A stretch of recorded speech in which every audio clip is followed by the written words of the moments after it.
में मेरे साथ मंच पर उपस्थित श्री नरेंद्र सिंह तोमर जी, देश के कृषि मंत्री, मेरे साथी मंत्री श्री BL वर्मा जी, सचिव सहकारिता श्री ज्ञानेश कुमार जी, सचिव कृषि एवं किसान कल्याण मंत्रालय श्री मनोज आहूजा जी, जय कुमार विशेष सचिव सहकारिता मंत्रालय और श्री फैज अहमद किदवई अपर सचिव कृषि विभाग। और आज देश भर से सहकारिता से जुड़े हुए, FPO से जुड़े हुए और सहकारिता और FPO के नए जुड़ाव को आगे बढ़ाने के उत्सुक आए हुए सभी सहकारिता कार्यकर्ता भाइयों बहनों को नमस्कार। मित्रों, मोदी जी ने सहकारिता मंत्रालय को अलग करने के पीछे एक विशेष दृष्टिकोण के साथ निर्णय लिया है। देश में सहकारिता आंदोलन बहुत पुराना है, लगभग 110 साल से ज्यादा पुराना इतिहास है सहकारिता। परंतु 75 वर्ष की आजादी के बाद यहां खड़ा रहकर सहकारिता आंदोलन का मीमांसा करते हैं, इसका विहंगावलोकन करते हैं, तो मालूम पड़ता है कि देश भर में सहकारिता आंदोलन कई टुकड़ों में विभक्त हो गया है। सहकारिता की दृष्टि से देश को 3 हिस्सों में हम बांट सकते हैं। एक, जहां सहकारिता आंदोलन अपने आप को आगे बढ़ाने में और मजबूत करने में सफल रहे हैं, ऐसे कुछ राज्य हैं। दूसरा, सहकारिता आंदोलन अभी भी चल रहा है, ऐसे राज्य हैं। और कुछ राज्य तो ऐसे हैं जहां सहकारिता आंदोलन लगभग मृतप्राय हो गया है। इतने बड़े देश में और 65 करोड़ किसानों के और किसानी के साथ जुड़ी हुई जन आबादी के देश में सहकारिता आंदोलन को रिवाइव करना, उसको आधुनिक बनाना, उसमें पारदर्शिता लाना और नई ऊंचाइयां छूने का लक्ष्य तय करना, ये बहुत आवश्यक हो गया था। क्योंकि कृषि और ग्रामीण विकास के क्षेत्र में सहकारिता एकमात्र ऐसा आंदोलन है जिसके माध्यम से समृद्धि को हर व्यक्ति तक पहुंचाया जा सकता है। आपके पास पूंजी है या पूंजी नहीं है, मगर श्रम करने का हौसला है, काम करने की धगस है और अपने आप को आगे ले जाने की कौवत है, तो सहकारिता आंदोलन पूंजी नहीं है ऐसे व्यक्तियों के लिए भी एक बहुत बड़ा साधन बन सकता है। इसलिए देश के 65 करोड़ से ज्यादा कृषि के साथ जुड़े हुए नागरिकों को संबल देने के लिए और उनकी छोटी छोटी पूंजी का योग बनाकर कोऑपरेटिव के माध्यम से एक विराट पूंजी बनाकर उनको समृद्ध बनाने की दिशा में सहकारिता आंदोलन महत्वपूर्ण योगदान दे सकता है। और इसलिए मोदी जी ने सहकारिता मंत्रालय की स्थापना की। विगत 2 साल में सहकारिता मंत्रालय ने कई सारे इनिशिएटिव लिए। तोमर साहब ने जैसे बताया, मोदी जी और तोमर जी के नेतृत्व में देश में FPO का गठन का निर्णय लिया गया। ये निर्णय बहुत देरी से लिया गया, शायद पहले ले लेते तो इसका बहुत फायदा होता। परंतु मोदी जी जब प्रधानमंत्री बने तब उन्होंने कृषि क्षेत्र को मजबूत करने के लिए, किसानों को मजबूत करने के लिए और किसानों को समृद्ध करने के लिए ढेर सारे कदम उठाए। उसमें से एक कदम एफपीओ की निर्मित थी। एफपीओ के माध्यम से मैं बाद में बताऊंगा कि किसानों को ढेर सारा फायदा हुआ है, परंतु सहकारिता क्षेत्र में एफपीओ और एफपीओ का फायदा बहुत सीमित मात्रा में पहुंचा था कि लक्ष्य रखकर लक्ष्यांक तय नहीं किए गए। कुछ दिन पहले कृषि विभाग और सहकारिता विभाग की मीटिंग हुई। तोमर साहब भी आए थे, मैं भी था। वहां हमने एक निर्णय किया कि 1100 नए पैक्स एनसीडीसी के माध्यम से पैक्स को एफपीओ बनाने के लिए उचित मानकर कार्यवाही की जाएगी और पैक्स को मजबूत करने से एफपीओ का सहकारिता को फायदा होगा। एफपीओ दो प्रकार के हैं, कंपनी भी हो सकती है, पार्टनरशिप भी हो सकती है, व्यक्ति भी हो सकती है, अब पैक्स भी हो सकती है। पहले भी कुछ पैक्स ने इनिशिएटिव लिए हैं, परंतु व्यक्ति का पैक्स होगा तो व्यक्ति समृद्ध बनेगी, कंपनी का पैक्स होगा तो कंपनी के हिस्सेदार समृद्ध बनेंगे, और पार्टनरशिप का पैक्स होगा तो कुछ 3-4 पार्टनर उसमें समृद्ध बनेंगे। मगर पैक्स अगर एफपीओ है तो पैक्स के सभी सभासद मतलब पूरे गांव के किसानों के पास एफपीओ का मुनाफा जाएगा। तो एफपीओ के चारों प्रकार में,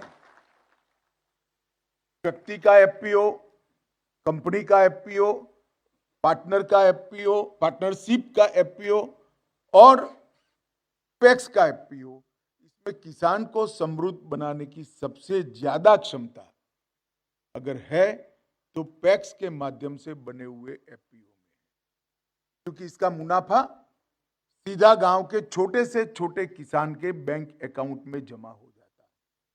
और इसलिए पैक्स, एफपीओ और एसएसजी, ये 3 सूत्री ग्रामीण विकास समृद्धि का मंत्र लेकर कृषि और किसान कल्याण मंत्रालय और सहकारिता मंत्रालय आने वाले दिनों में कंधे से कंधा मिलाने का काम करेंगे। मैं चाहूंगा कि आज की संगोष्ठी में एफपीओ के लिए जो सरकार ने ढेर सारे फायदे तय किए हैं, टैक्स में फायदा है, सहायता है और कई प्रकार के फायदे इसके अंदर है, इसकी बारीकियों को पैक्स के साथ जुड़े हुए सहकारिता आंदोलन के कार्यकर्ताओं ने समझना चाहिए और ज्यादा से ज्यादा पैक्स आने वाले दिनों में एफपीओ बने, इस दिशा में काम करना। सरकार शायद फायदे की स्कीम लंबे समय तक नहीं चला सकती, चलानी भी नहीं चाहिए, परंतु पैक्स अगर एफपीओ बनना चाहते हैं तो पैक्स को एनसीडीसी मदद कर ही सकती है, डिस्ट्रिक्ट कोऑपरेटिव बैंक मदद कर ही सकती है, और पैक्स को एफपीओ बनने के लिए कोई सीमा नहीं है। 1100 छोड़ दीजिए, आप कितने भी पैक्स को एफपीओ बनाइए, आपको कोई। और इसलिए आज की ये संगोष्ठी सहकारिता आंदोलन को गति देने की संगोष्ठी बनने वाली है। मित्रों, मैंने जैसे पहले कहा, कृषि, पशुपालन और मत्स्य पालन आधारित आर्थिक गतिविधियां भारतीय अर्थव्यवस्था की मजबूत ताकत है, परंतु कभी इसकी देश में चर्चा नहीं होती। आज देखिए तो भारत की जीडीपी का हिस्सा 18% हिस्सा ये तीनों सेक्टर मिलकर बनते हैं, 18% जीडीपी। शायद किसी एक सेक्टर का इतना जीडीपी नहीं, ना कृषि का है। स्टील का देख लीजिए, विद्युत उत्पादन का देख लीजिए, खदानों का देख लीजिए, मैन्युफैक्चरिंग का देख लीजिए, सर्विस का देख लीजिए, इसका भी इतना बड़ा हिस्सा नहीं है जिसका जितना हिस्सा कृषि, पशुपालन और मत्स्य पालन का है। तो एक प्रकार से कृषि, पशुपालन और मत्स्य पालन ये देश की अर्थव्यवस्था की रीढ़ की हड्डी है, और इस रीढ़ की हड्डी को मजबूत करना, ये देश की अर्थव्यवस्था को मजबूत करना है। और मैं इसके साथ एक और चीज भी जोड़ना चाहता हूं। जीडीपी बनाना किसी भी देश के लिए बहुत जरूरी होता है, बढ़नी ही चाहिए। मगर आप मैन्युफैक्चरिंग के माध्यम से जीडीपी बढ़ाते हो तो जीडीपी के आंकड़े बढ़ते हैं, रोजगारी के आंकड़े इतने नहीं बढ़ते हैं। अगर आप कृषि, पशुपालन और मत्स्य पालन क्षेत्र को और कोऑपरेटिव के माध्यम से मजबूत करते हो तो जीडीपी तो बढ़ेगी ही बढ़ेगी, साथ में रोजगारी भी बढ़ेगी। ये बहुत बड़ी बात हमारे जैसे 140 करोड़ की आबादी वाले देश के लिए है। आज लगभग 65% लोग कृषि और इसके संलग्न सेवाओं पर निर्भर है।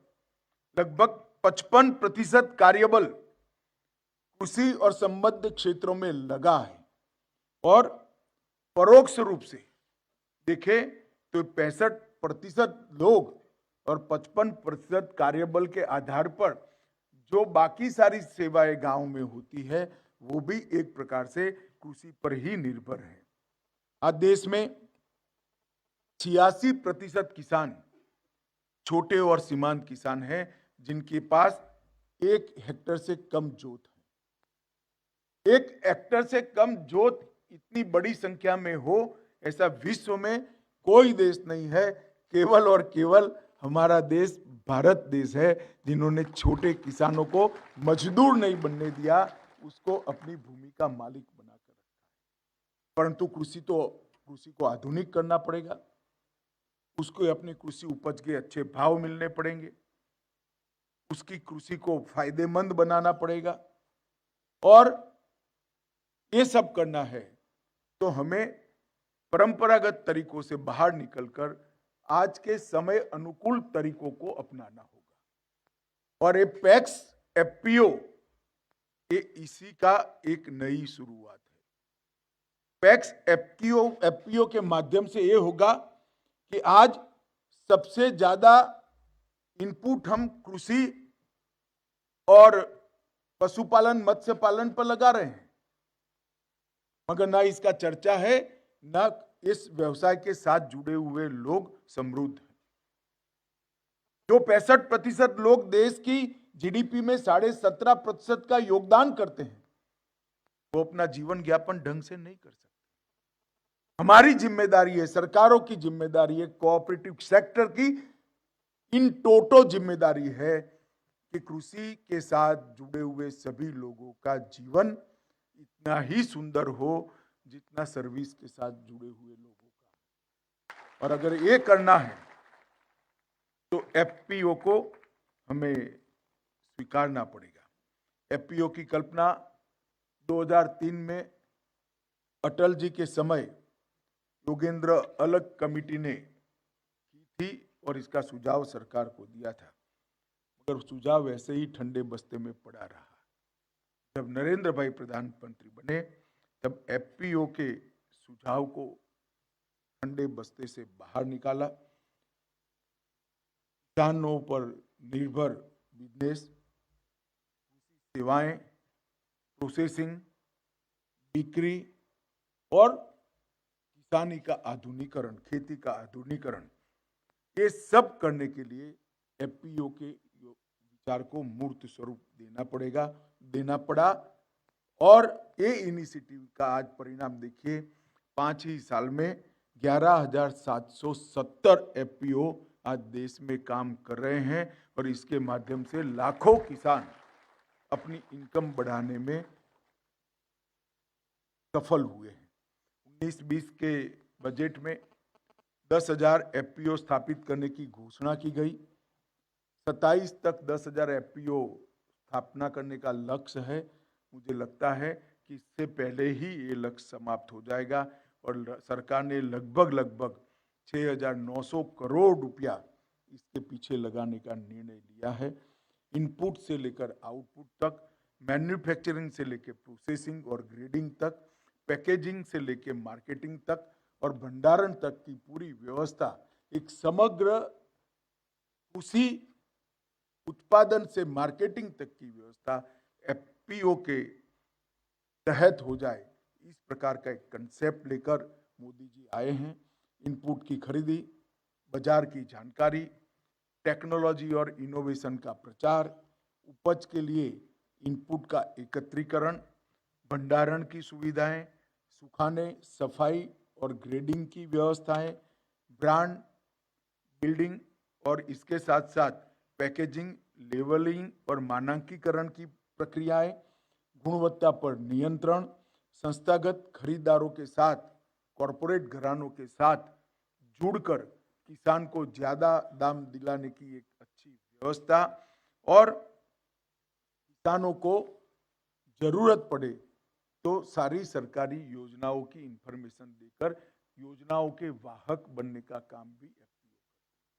यहाँ ढेर सारे एफपीओ चलाने वाले हमारे भाई भी आए हैं। मैं सभी को कहना चाहूंगा कि आप धीरे धीरे एफपीओ को पैक्स के साथ जोड़ दीजिए। अगर आप एफपीओ को पैक्स के साथ जोड़ोगे तो इसके अंदर आपके एफपीओ के काम में चमत्कारिक वृद्धि होगी। मैं ऐसा नहीं कहता कि आपने जो एफपीओ बनाया है उसको आप पैक्स बना दीजिए, कोई जरूरत नहीं। एफपीओ आप ही चलाइए, परंतु पैक्स और एफपीओ के साथ एक समझौता ज्ञापन हो सकता है, एक एग्रीमेंट हो सकता है कि पैक्स के सभी किसानों को आपका एफपीओ अपनी सेवाएं दे। अगर ये समझौता ज्ञापन भी हो सकता है, आप ब्रिज बन जाते हो, तो सहकारिता आंदोलन की भी मदद करोगे और सहकारिता आंदोलन आपके एफपीओ को कहां से कहां पहुंचा देगा। एक नया हाइब्रिड मॉडल भी बढ़ाने की जरूरत है। कुछ पैक्स आज 1100 पैक्स आज से शुरू कर एफपीओ स्वयं बनेंगे, परंतु 11,000 एफपीओ बन चुके हैं। मैं आज इस संगोष्ठी के माध्यम से सारे एफपीओ को आह्वान करना चाहता हूं कि आप जिस स्वरूप में है उसी स्वरूप में चलते रहिए, परंतु आपके साथ एक पैक्स, 2 पैक्स, 3 पैक्स को जोड़ दीजिए, 3 पैक्स के सारे किसानों को जोड़ दीजिए और एक हाइब्रिड मॉडल नया बनाइए जो पैक्स और एफपीओ के एग्रीमेंट आधार पर इंफॉर्मेशन शेयरिंग, प्रॉफिट शेयरिंग और संपूर्ण मार्केटिंग इसकी व्यवस्था कर सके। मैं मानता हूं कि इससे बहुत बड़ा फायदा होगा। अब तक भारत सरकार ने 127 करोड़ से ज्यादा एफपीओ को ऋण देने का काम कर दिया है। वो जो मैंने कहा 6,900 करोड़ के अलावे है और लगभग आदिवासी जिलों में, टाइफेड के चेयरमैन साहब यहाँ बैठे हैं, आदिवासी जिलों में भी 922 एफपीओ बने हैं जो वन उपज के लिए भी एफपीओ का काम करते हैं। इससे हमें मालूम पड़ता है कितनी छोटी छोटी बारीकियों के साथ नरेंद्र मोदी सरकार और डिपार्टमेंट के मंत्री नरेंद्र सिंह तोमर आगे बढ़े हैं। आज गुजरात, महाराष्ट्र, मध्य प्रदेश, राजस्थान और पंजाब, ये 5 राज्यों ने एफपीओ के क्षेत्र में बहुत अच्छा काम किया है। अगर एफपीओ को पूरे देश में आगे बढ़ाना है। मित्रों, एक जमाने में कहते थे उत्तम खेती, मध्यम वान, अधम चाकरी, भीख निदान। मतलब सबसे उत्तम खेती है, फिर व्यापार करना अच्छा है, नौकरी करना अंत में, और कुछ न मिले तो फिर भीख मांगो।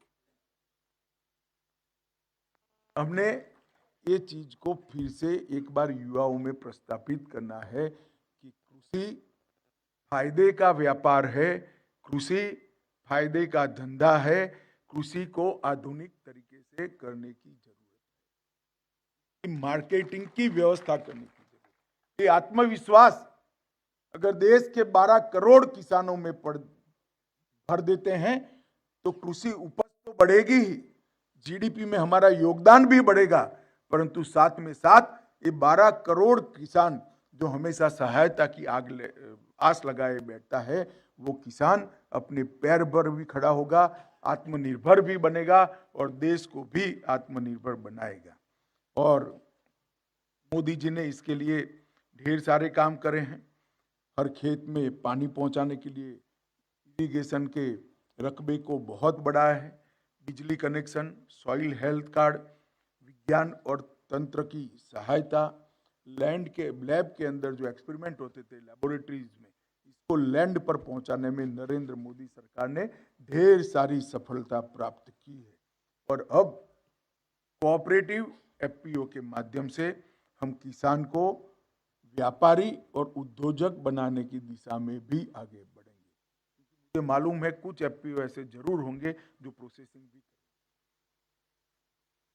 सिर्फ आलू नहीं बेचेंगे, आलू की चिप्स बनाकर ज्यादा मुनाफा लेकर बेचेंगे। सिर्फ मिर्च नहीं बेचेंगे, मिर्ची का पाउडर बनाकर मुनाफा लेकर बेचेंगे। प्रोसेसिंग यूनिट भी कुछ एफपीओ जरूर डालेंगे, इसका मुझे बहुत विश्वास है। मित्रों, कृषि क्षेत्र में मोदी जी के समय में बजट के आवंटन में लगभग 5.6 गुना वृद्धि हुई है। पहले 13-14 में 21,000 करोड़ का बजट था। तोमर साहब के नेतृत्व में, मोदी जी के नेतृत्व में 23-24 में 1,15,000 करोड़ रुपए का बजट कृषि विभाग को, और सहकारिता विभाग, मत्स्य पालन विभाग, पशुपालन विभाग अलग होने के बाद अब कल्पना करिए बजट कहां से कहां पहुंच गया। संयुक्त बजट 21,900 था, इसकी जगह 4 डिपार्टमेंट में से सिर्फ कृषि विभाग का बजट 1,15,000 करोड़ पहुंचा। ये देश की सरकार और देश के प्रधानमंत्री की प्रायोरिटी कृषि है, इसके लिए बताता है। खाद्यान्न उत्पादन में 19% की वृद्धि हुई है। 2013-14 में 265 मिलियन टन हुआ था और 22-23 में 324 मिलियन टन। और कुछ किसान और विपक्षी पार्टियां एमएसपी की बात करना चाहते हैं। मैं यहां से बहुत खुले रूप से विपक्ष के दलों को चैलेंज देना चाहता हूं कि आप इस पर कहीं पर भी चर्चा करना चाहिए, सरकार चर्चा करने के लिए तैयार है। धान की एमएसपी में ये 10 साल के अंदर 55% की वृद्धि हुई है, 55%, और गेहूं की एमएसपी में 51% वृद्धि हुई है। आजादी के बाद एक ऐसी पहली सरकार है जिसने 50% मुनाफा कम से कम तय करी है, लागत से 50% ज्यादा मिलेगा। और खरीदी भी बढ़ाई है। धान की खरीदी में 88% की वृद्धि हुई है, लगभग डबल धान खरीदा है। और गेहूं की खरीदी में 2/3 मतलब 72% की वृद्धि हुई है। 251 लाख मैट्रिक टन गेहूं खरीदने का काम नरेंद्र मोदी सरकार ने किया है। और लाभार्थी जो जिनके पास से एमएसपी पर धान और गेहूं खरीदा जाता था, उसकी संख्या लगभग 2 गुना हो गई। यही बताता है केंद्र सरकार ने किसान के भले के लिए कितना काम किया है।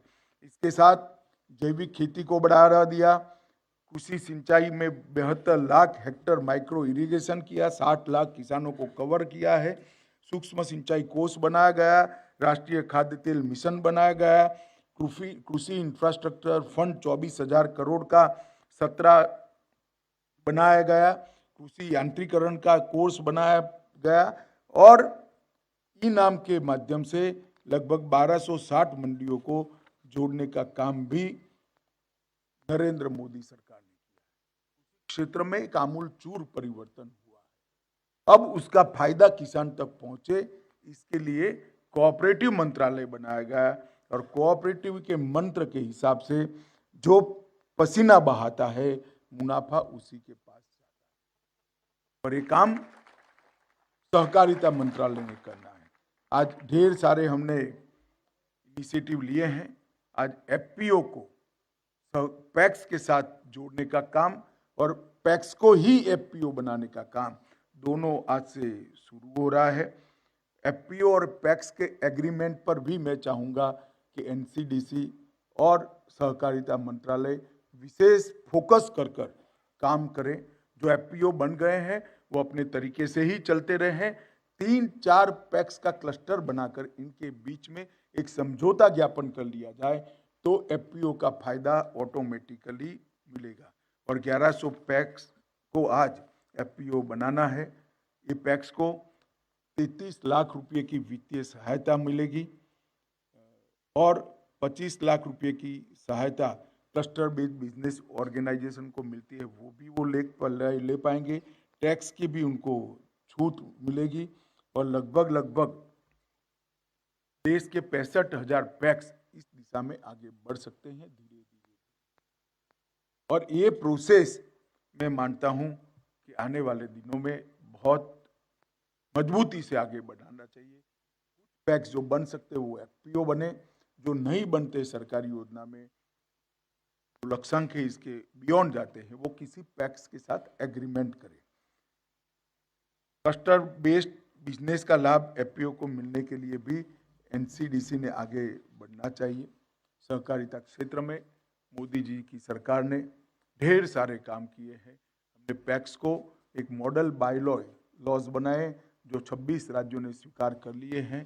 अब पैक्स इसके साथ ही डेयरी भी बन पाएंगे, पैक्स मछुआरा समिति भी बन पाएंगे, पैक्स पेट्रोल पंप भी चला पाएंगे, पैक्स गैस की एजेंसी भी कर देंगे, पैक्स सीएससी भी बन पाएंगे, पैक्स सस्ती दवाई की दुकान भी चला पाएंगे, पैक्स अब सस्ता अनाज की दुकान भी बन पाएंगे, पैक्स भंडारण का भी काम करेंगे, पैक्स गांव की हर घर जल की समिति में जल व्यवस्थापन में भी कॉमर्शियली काम कर सकेंगे। 22 अलग अलग कामों को हमने पैक्स के साथ जोड़ने का निर्णय किया, क्योंकि जब सहकारिता का मैं तो कार्यकर्ता रहा हूं, मैं भी पैक्स का चेयरमैन रहा हूं, एपेक्स बैंक में भी रहा हूं, डिस्ट्रिक्ट कोऑपरेटिव बैंक का भी चेयरमैन रहा हूं। जब तक पैक्स मजबूत नहीं होता एपेक्स कभी मजबूत नहीं हो सकता। हमें शुरुआत पैक्स से ही करनी पड़ेगी और इस मंत्र के आधार पर हम आगे बढ़ रहे हैं।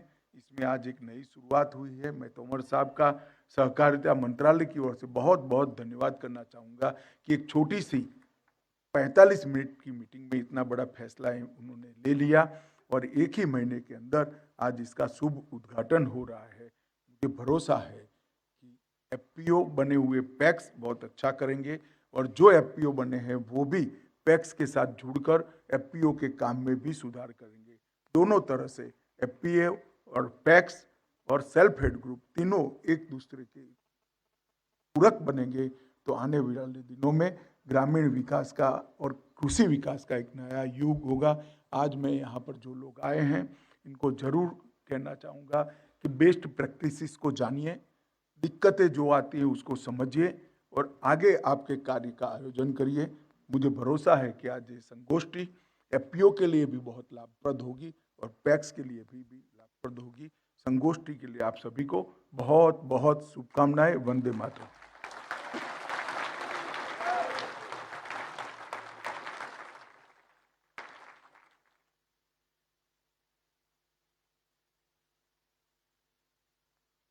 माननीय मंत्री महोदय, आपका विशेष धन्यवाद।